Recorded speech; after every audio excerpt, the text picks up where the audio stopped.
Hey there, it's Rachel. And as you can imagine, since one of the main areas I work with parents on is motivating better behavior in kids, I have a lot of discussions with parents about the concept of consequences and learning lessons through consequences. And the truth is, there are consequences in this world. If you show up late for work, there's going to be a consequence. If you're constantly mean to someone, there's going to be a consequence. And often, these consequences do teach lessons. However, there is a situation when consequences absolutely do not teach the lesson that we want to teach. And I want to let you know about this because so many of us as parents are unaware of this. And this is why we are imposing consequences, but we're not seeing long-term behavior change. Now, first, I want to talk about how we think consequences work and how sometimes they actually do work. We think that if we make a child feel bad enough for their behavior, then they'll start acting better. For example, if you have a child who's not turning in their homework, you may say, well, I'm going to take away their device for a while. And because taking away their device is so uncomfortable, we assume that that's going to make them start turning in their homework. And often it does work that way. This is what we call in psychology operant conditioning. And sometimes when people feel bad enough about something, they actually do change their behavior. But there's a huge exception to this concept, to the way this works, and that is when human emotion comes in. Because when we as human beings, when we feel that something is unfair or unjust, or we feel like someone is out to get us, or we have a big emotion about something, we actually focus, as learners of the lesson, we focus more on our emotion than the lesson we are supposed to learn. So let me give you an example that actually has nothing to do with parenting. Let's say you are trying to schedule an appointment with me to have a session with me, which actually happens, obviously. And I send you a link to my calendar, which is what I really do. And you look at my calendar and you say, okay, I'm going to meet with Rachel on Monday at noon. And you know that you want that appointment time, it works for you. You walk away from your computer though, because you have to do something else, and you come back, and when you try to schedule that Monday at noon, it's gone. And you write me an email and you say, Rachel, I wanted to meet with you Monday at noon. And I say something like, well, yeah, I didn't really feel like meeting with anyone Monday at noon. You're gonna be like, what do you mean you didn't feel like it? You're gonna have an emotional reaction to that. And that is actually what you're going to focus on. So if you tell your spouse about it that evening, you're going to say something like, can you believe this? I wanted to schedule with Rachel and she just didn't feel like working on Monday at noon. However, let's say, same scenario, you're trying to book an appointment Monday at noon and you walk away and you come back and you can't get that Monday at noon.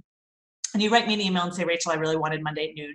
And I write back and I say, yeah, I'm really sorry someone else took that spot before you did. What you're probably going to think is, oh, shoot, I should have signed up faster, because someone else taking that spot, it happens. It's normal. You're not going to be mad at that other person for taking that spot. They didn't know you. They didn't know you were trying to take that spot. And because there's no real emotion involved there, the lesson you're going to learn is that you should have done something different. However, if there's someone you can blame, like me, like I did something you don't agree with, you're actually going to focus more on me. And that's the way we work. We focus on the biggest, most uncomfortable emotion. Now, what does this have to do with parenting? How you actually talk to your child when you are imposing a consequence makes a big difference. If your child feels like you are against them, if they feel like you don't get them or you don't care about their perspective, they will focus more on that than on learning the lesson that you want them to learn. So let's say your child hasn't done their homework and you say to them that they can't go to their friend's house because they didn't do their homework. If you say something like, no, you can't go to your friend's house, you didn't do your homework. And I told you you wouldn't be able to go to your friend's house if you didn't do your homework. If you're dripping with judgment and anger, that is what they're going to focus on.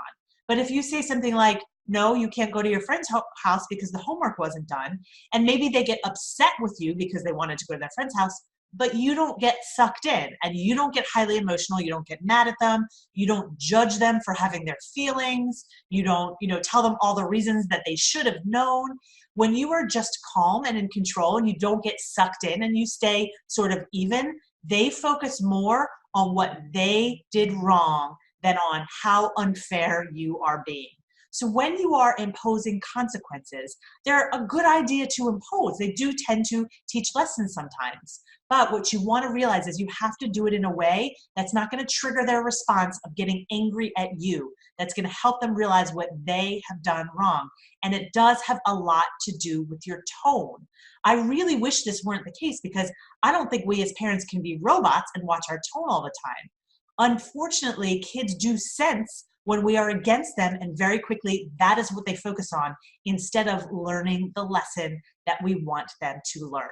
So just keep in mind when you're communicating with your child and when you are being firm in your boundary and imposing a consequence, how you are communicating it. You want to be firm, but you also want to be on their side, and you don't want to get sucked into their yuck. You don't have to tell them why they're wrong, why they should have known. You don't have to do any of that stuff. They're more likely to actually learn the lesson that you want to teach.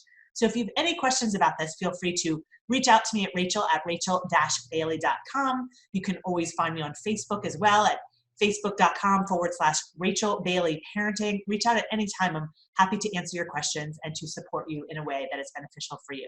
I look forward to seeing you again next time.